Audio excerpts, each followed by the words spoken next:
Hello, everyone. It's me, Michael Smith, National Education Manager of Janome Canada.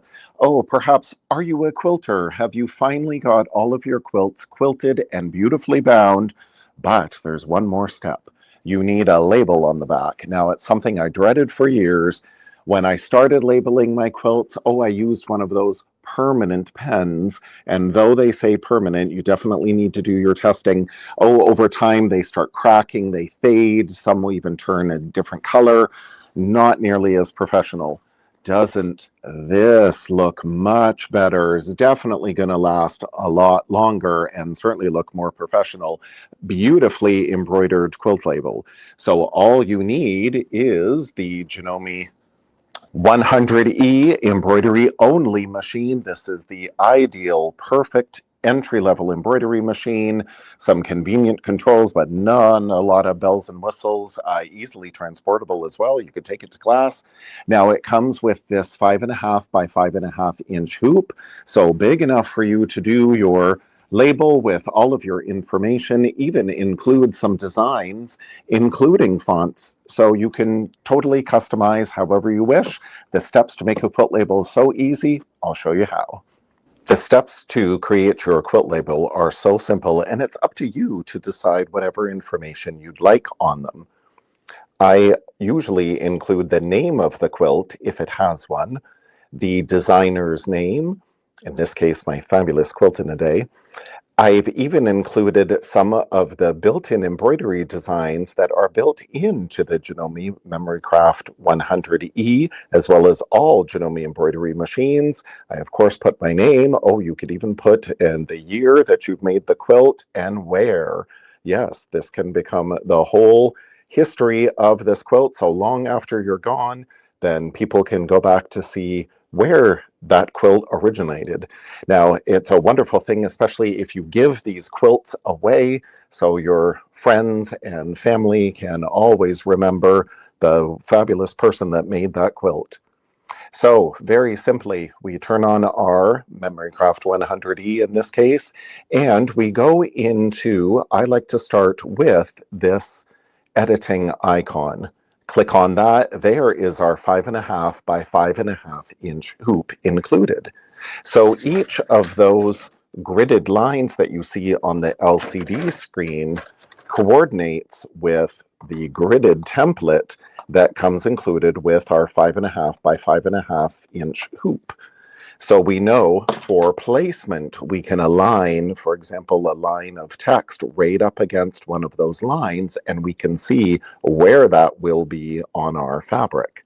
So when we want to start combining fonts and designs, go into your editing screen, then come down here to the Home button and click on the fonts, which is the A. So here on the MemoryCraft 100E, we can find our fonts in this category. Now, this also applies to all Janome embroidery machines. They're all set up the same. This first selection icon I can hit, there are all the fonts built into my machine. I have one of 6 pages. I can scroll through and select exactly which one I want. We even have some interesting icons here, like border and normal sew.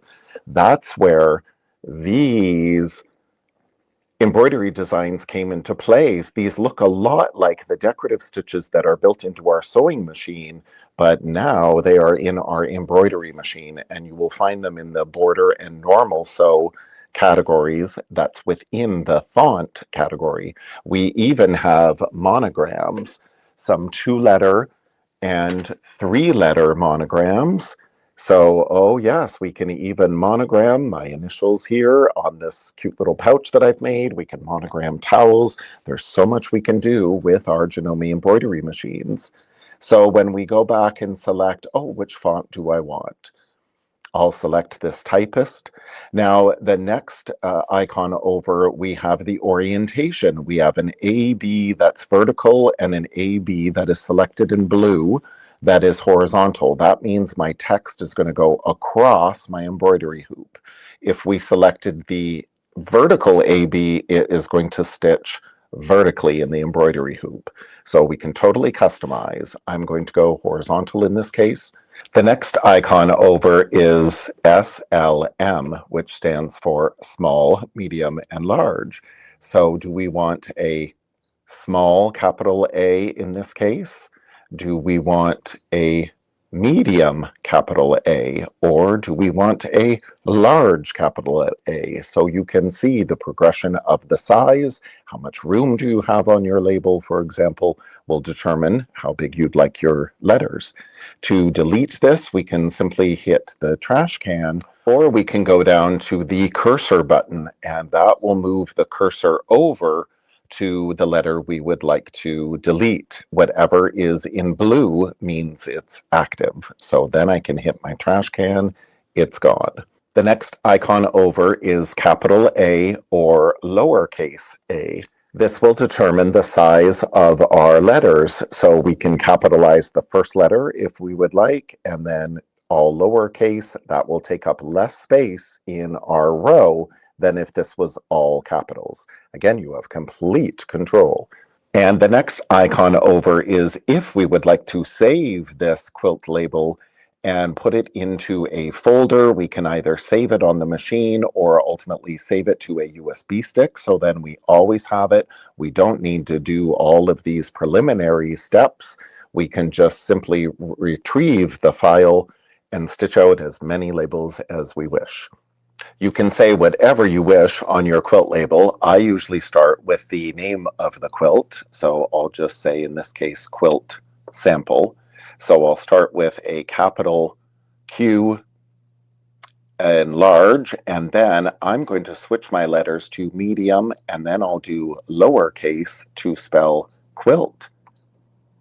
It's very fast, very simple.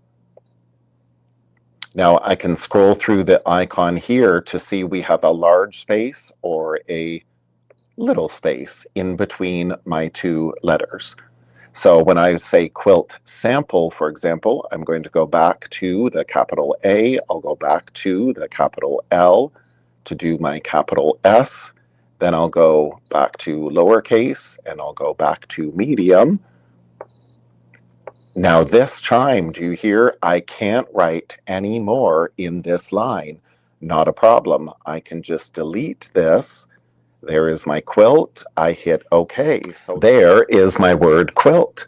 I can use the icons on the LCD screen to move up the word quilt. I can use my stylus. I could ultimately use my finger and move this wherever I wish on my label. So in this case, I'll tuck it up on the top left, and then I go back into the home button, go back into fonts, and then I can go to my capital A, capital large there, and do sample.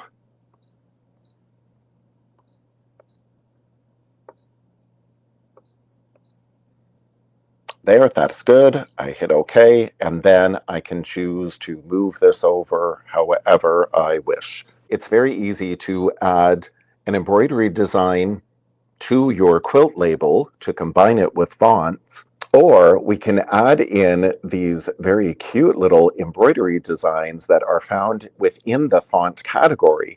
They are the border and normal sew categories. So to find them, we can go to the home button, go back into the font icons, and then we can scroll up here to find our border and normal sew. So border, for example, look at all these cute designs that we can select. So if I want a whole row of these tulips, there is my border. I select however many I can. There. Now, I don't want this all jumbled together. All of our designs by default are going to start in the center. So in this case, I can use the fonts on the LCD screen to move it down, or again, I can use my cursor to bring it down, use my stylus, use my finger to bring down that row of tulips. We can go back into the home button, back into fonts. We can scroll through to normal sew. These are, again, more cute little designs that we may find in our sewing machine, but now we can stitch them out in our embroidery machine. So we can scroll through whatever we wish. Oh, that shoe, for example, that is built into a number of sewing machines. So now we can use the embroidery portion to stitch it out. Oh, we could combine it. There's this cute little cat. So we can combine so many things, pages and pages. Oh, those little cherries, I see those in a number of my sewing machines. Now we can stitch them out here in our embroidery machine. Select whatever we wish, hit OK, and again, we always have to move it down, or we can use the cursors here on the LCD screen. Now, in this case, this is a little tight for me. So I can go into these editing icons here and select the ABC. So here I can split the design apart, and whatever is in yellow means that it's active. So I can split my design apart, get a little more daylight in between. It also fills up my label a little nicer. If I think, oh, that's too far apart, I can put them back together. So again, you've got complete creative control. To add even more fun to it, we can arc those designs. So if you were doing this label and you had a big center applique that is a circle, we can arc our fonts, arc our designs in this case to mimic that arc. If that is too much, oh, we could do it even this way. So again, complete creative control, whatever you would like to do. Once we say, okay, this is all the editing I would like to do, there is my quilt label, we simply say, okay, and the machine is going to tell us we're using that 5.5 by 5.5 inch hoop. Our thread is going to be at number 3, which is the default. And then away we go. Here is the color. It's going to take me 25 minutes to stitch out this quilt label. When we're getting ready to embroider a quilt label, it's very important that we have enough stabilizer on the back to support all of those dense stitches. You'll see I have a couple of layers here of this tearaway stabilizer. So very important to get the correct stabilizer. Your fabulous Janome dealer is a good resource, as well as check out our Janome Life blog for more about stabilizers. So this is a tearaway stabilizer, but again, I'm going to use 2 layers of it. Now, I don't need both layers to be the same size. I need one layer to be big enough for our embroidery hoop, and you'll see how quick and easy this is. Isn't this fabulous? This wonderful quick release lever to take out the inner hoop. I lay down the big sheet of stabilizer. My little sheet of stabilizer can go right in the middle, which is where my lettering will be. So I don't need extra stabilizer weight out here. I just need it where my stitching will be. Then, and I can always experiment on where to place that stabilizer because of this fabulous acrylic grid that has all of those grid lines on it, so I can line up the embroidery exactly where I need it, and I can see then in the middle of my hoop that I have this smaller piece of stabilizer. Once I know that is in position, I can then take my big piece of fabric for my label and lay that down, and then sandwich that smaller piece of stabilizer in between, and then with this fabulous lever, just give it 2 clicks and it's nice and tight. The fabric is nice and tight. I can always refine it a little bit to tighten it. And then there, nice tight drum. We can do all of our embroidery, and that way we're not going to end up with all the little puckering around the letters. This is all nice and flat because we have all that extra stabilizer in between. Making these quilt labels are so simple. So now you would have this label as your legacy. Happy sewing!